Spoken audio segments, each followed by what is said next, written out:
Hi Mare, happy birthday. Sayang nga lang napaaga ang pagpunta ko dito, pagbalik ko dito sa Vietnam.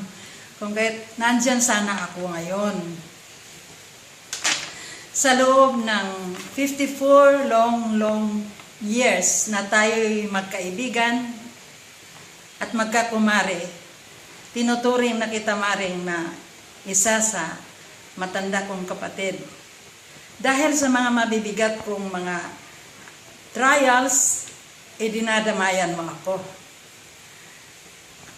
Congratulations, Mare, sa mga biyaya mo na binigyan ka ng Panginoon ng 80 years of healthy life. Tunay na napakabuti ang Panginoon, Mare.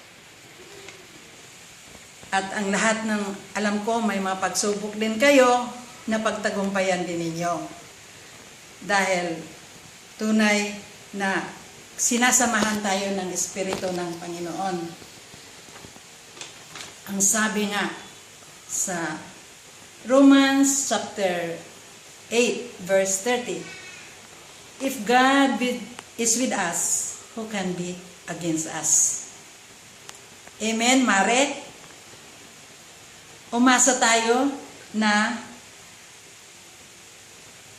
panghawakan natin ang salita ng Diyos, Mare, upang patuloy siyang mananahan sa bawat isa sa atin. I wish you good health and more birthdays to come. I wish you all the best in your life. Paki-regards na lang ako sa lahat. See you always in my prayers. Happy birthday again, Mare. And God bless you always. I love you.